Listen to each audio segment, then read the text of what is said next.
কোনো রকম চালের গুঁড়া ছাড়াই পারফেক্ট দুধ চিতই পিঠা রেসিপি শেয়ার করব আজকের ভিডিওতে। হ্যালো এভরিওয়ান, আসসালামু আলাইকুম।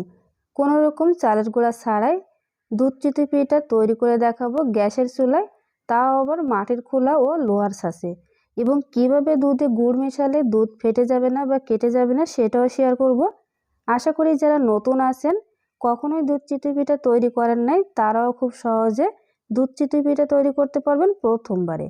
তো দেরি না করে চলুন তাহলে দেখে আসি কিভাবে কোনো রকম চালের গুঁড়া ছাড়াই পারফেক্টভাবে গ্যাসের চুলায় দুধ চিতই পিঠা তৈরি করা যায়, তার সহজ রেসিপি। যেহেতু কোনো রকম চালের গুঁড়া ছাড়াই পারফেক্ট দুধ চিতই পিঠা তৈরি করে দেখাবো, এই জন্য আমাদের লাগবে চাল। এখানে আমি হাফ কাপ পরিমাণ নিয়েছি আতপ চাল এবং হাফ কাপ পরিমাণ নিয়েছি চিনি গুঁড়া পোলাওয়ার চাল। আপনারা কিন্তু পুরোটাই 1 কাপ চিনি গুঁড়া পোলাওয়ার চাল নিতে পারেন বা আতপ চাল নিতে পারেন। আমি হাফ কাপ করে 1 কাপ নিয়েছি। এখন এটাকে পানি দিয়ে পরিষ্কার করে 3 থেকে 4 ঘন্টার জন্য ভিজিয়ে রেখে দিব। হাতে যদি সময় থাকে আপনারা রাতে কিন্তু ভিজিয়ে সকালে এটা ব্লেন্ডারের জারে দিয়ে পেস্ট করে নিতে পারেন। তো 4 ঘন্টা পরে আমি একটা স্ট্রেনারে উঠিয়ে পানিটা ঝরিয়ে নিব, তাহলে পানির পরিমাপটা কতটা লাগবে সেটা আপনাদেরকে বলে দিতে সুবিধা হবে। তো ব্লেন্ডারের জারে নিয়ে আমি 1 কাপ পরিমাণ পানি নিয়েছি এবং অল্প অল্প করে পানি দিয়ে এটাকে খুব ভালো মতো মিহি পেস্ট তৈরি করে নিব। তো মিহি পেস্ট তৈরি করে আমি একটা ছাঁকনি দিয়ে আবার একটু চেলে নিয়েছি, যদি দানাদার থাকে সেটা কিন্তু বেরিয়ে যাবে। এখন এখানে দিয়ে দিলাম 1 টিস্পুন লবণ এবং 1/4 টিস্পুন বেকিং সোডা। আমি কিন্তু এখানে বেকিং সোডা দিয়েছি, বেকিং পাউডার নয়। খুব ভালো মতো মিশিয়ে আবারও একটু পানি দিয়ে গোলাটাকে একটু পাতলা করে নিব। এখন রেস্টে রেখে দিব 15 মিনিটের জন্য। বেকিং সোডাটা অ্যাক্টিভ হয়ে যাবে এই 15 মিনিটের মধ্যে। এখন দুধটা রেডি করে নিব, আর ঘনত্বটা কেমন সেটা একটু দেখিয়ে দিই। তো চলুন এখন দুধটা রেডি করে নিই। এখানে আমি 1 লিটার পরিমাণ গরুর দুধ নিয়েছি। এখন 2 টেবিল চামচ পরিমাণ গুঁড়া দুধ মিশিয়ে নিব। হালকা একটু গরম হয়ে আসলে আমি গুঁড়া দুধটা মিশিয়ে নিব। গুঁড়া দুধটা দিলে কিন্তু খুব বেশি সময় নিয়ে দুধটাকে জাল করে ঘন করতে হবে না, জাস্ট 2 থেকে 3 মিনিট জাল করলে হবে। এখন 1/4 কাপ দিয়ে দিলাম চিনি। মিষ্টিটা আপনারা কম বা বেশি করে দিতে পারেন। আমি যেহেতু এখানে গুড় মেশাবো এই জন্য চিনিটা কম দিয়ে দিলাম। 2-3 মিনিট জাল করে নিব। এখন গুড়টাতে একটু দুধ মিশিয়ে দেখব যে এটা কেটে যায় কিনা বা ফেটে যায় কিনা। যদি দেখেন দুধটা কেটে যায় বা ফেটে যায়, সেক্ষেত্রে কিন্তু আর অবশ্যই এখানে মেশাবেন না। বাজারে কিন্তু নকল অনেক ধরনের গুড় পাওয়া যায়, সেখান থেকে যদি গুড়টা দেন সেক্ষেত্রে কিন্তু ফেটে যেতে পারে। সামান্য একটু লবণ দিয়ে দিলাম, এটাকে ঢাকনা দিয়ে ঢেকে এক সাইডে রেখে দিব।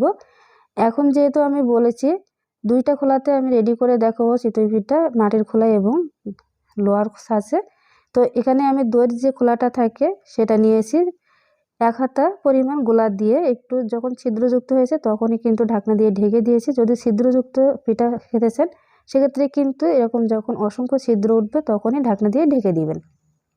তো এই পিঠাটা এমনি খাওয়ার জন্য বানিয়েছি, এটা দুধে ভেজাবো না। আর ভিতরটা কেমন সেটা একটু দেখিয়ে দিলাম।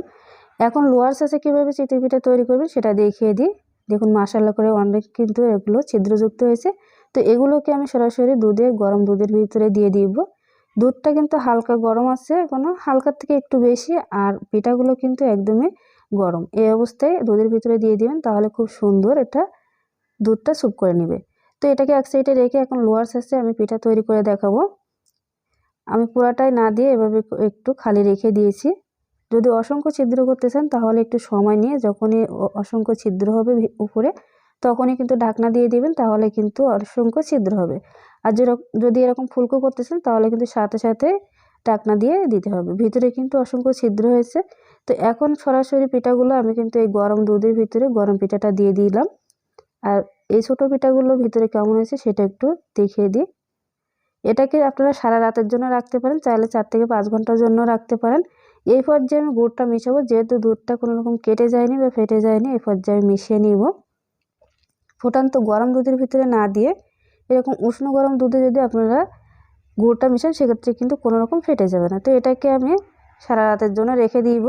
আমি পিঠাগুলো রাত 10টার দিকে বানিয়েছি এবং সকাল 7টার দিকে আপনাদেরকে ভিডিও করে দেখাচ্ছি। মাশাআল্লাহ করে দেখুন কতটা ফুলে ডাবল হয়ে আছে, আর ভিতরটা কেমন সেটা একটু ভেঙে বা কেটে দেখিয়ে দিব। একটা পিঠা আমি এই পাত্রে উঠিয়ে নিলাম। দেখুন মাশাআল্লাহ করে কতটা নরম তুলতুলে হয়েছে, একটু চাপ দিলেই কিন্তু এরকম ভেঙে যাবে, এতটাই নরম হয়েছে। তো আপনারা যদি এই সেম টিপস ফলো করে আপনারা রেসিপি তৈরি করেন বা পিঠা তৈরি করেন, একদমই কিন্তু পারফেক্ট হবে প্রথমবারে।